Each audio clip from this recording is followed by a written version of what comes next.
நல்ல தெளிவான முறையில் உங்களுடைய உடலையும் மனசையும் சுத்தப்படுத்திக்கணும். இதுதான் ஜென்மத்தில் இருக்கக்கூடிய சனியினுடைய அமைப்புக்கு பரிகாரம். ரொம்ப சிம்பிளான பரிகாரம் இல்லை. நீங்கள் போயிட்டு எள்ளு வழக்கு போட்டு நீங்கள் சனீஸ்வரன் 9 சுற்று 27 சுற்று 37 சுற்று வேஸ்ட்.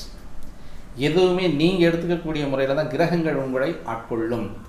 கிரகத்தினுடைய பரிபாலனம் கோயில் இருக்குது, அதெல்லாம் இல்லைன்னெல்லாம் நம்ம சொல்லவே முடியாது, அது மறுக்கவும் முடியாது. சில இடங்களில் இருக்குது, பல இடங்களில் இல்லை. நம்ம வேணுன்னே போயிட்டு நம்ம என்ன பண்ணுறோம் அப்படின்னா, காலையில் சனிக்கிழமை காலையில் எழுந்திரிச்சோன்னே உனக்கு 7 நாட்டு சனியப்பா நீ ஓடு கோயிலுக்கு அப்படின்னு சொல்லிட்டோம்னா, கோயிலுக்கு போயிட்டு திரும்ப வரக்கூடிய அமைப்பு அப்படின்றது அந்த நேரத்தில் அவனுடைய நேர விகுதியை அவன் செலவு பண்ணக்கூடிய காலகட்டத்திலும், அந்த நேரத்தில் எங்கேயோ கோயிலுக்கு போயிட்டு ஆக்சிடென்ட் ஆகிடுச்சு, கால் அடிபட்டுருச்சு, கால் குத்திடுச்சு, காலில் முள்ளு பட்டுருச்சு, காலில் தான் ஒரு பூராமே வரும் 7 சனி அப்படின்னு சொல்லக்கூடியது. அப்போ அந்த இதை விட்டுட்டு பிறருக்கு உதவக்கூடியது, தன்னை பக்குவப்படுத்தி கொள்ளக்கூடியது, உடலும் மனமும் தூய்மையாக இருக்கும் பொழுது ஜென்மச்சனி யாரையும் எதுவும் பண்ணாது. நீங்கள் வேணால் அது இருந்து பாருங்கள், அது நான் எப்படி இருக்குது பலன் அப்படின்றத மட்டும் நீங்கள் டெஸ்ட் பண்ணி பாருங்கள்.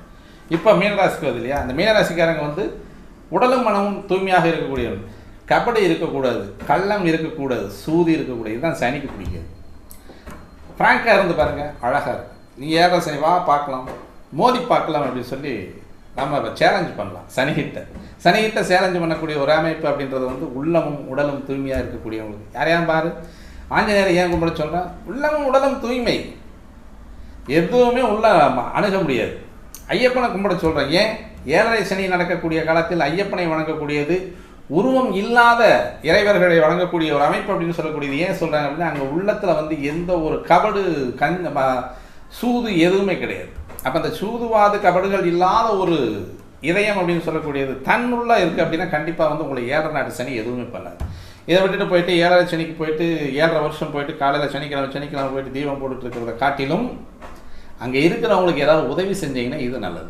அதை விட நல்லது, உங்களுடைய மனதை பக்குவப்படுத்துவதற்காக தியானம், வழிபாடு, இது ரெண்டுமே நீங்கள் விரும்பிய நேரத்தில் எடுக்கலாம். நித்திய கடமையாக இருக்கக்கூடியது தூய்மையான மனசு, அடுத்தவங்களுக்கு உதவக்கூடிய எண்ணம். இது 2 இருந்ததுன்னா ஜென்மத்தில் இருக்கக்கூடிய சனி, 12 இருக்கக்கூடிய சனி, 2 இருக்கக்கூடிய சனி எதுவும் செய்யாது. அப்போ ஜென்மத்தில் இருக்க வரைக்கும் இந்த பிரச்சனைகளை பண்ணிச்சு. அதுக்கு அடுத்தது 2ஆம் இடத்துக்கு போகக்கூடிய, பொதுவாக 2ஆம் இடம் அப்படின்னு சொல்லக்கூடியது இந்த நேரத்தில் நீங்கள் செய்ய வேண்டியது பொதுவாக வாயை மூடிக்கிட்டிங்கன்னா நல்லாயிருக்கும். வாயில் வரக்கூடியது மந்திர சொற்களாக வந்தால் நன்மை, இனிமையான சொற்களாக வந்தால் நன்மை, தெளிவான சொற்களாக வந்தால் நன்மை. அடுத்தவங்களை அந்த வியாக்கியானம் பேசாமல் இருந்தீங்கன்னா நல்லது. இந்த குசு கசகசன்லாம் பேசுவாங்க இல்லையா, அடுத்தவங்களை பற்றி புரணி பேசுறது, இது முழுமையாக நீங்கள் தவிர்க்கணும். 2ஆம் இடத்துக்கு வருது அப்படின்னாலே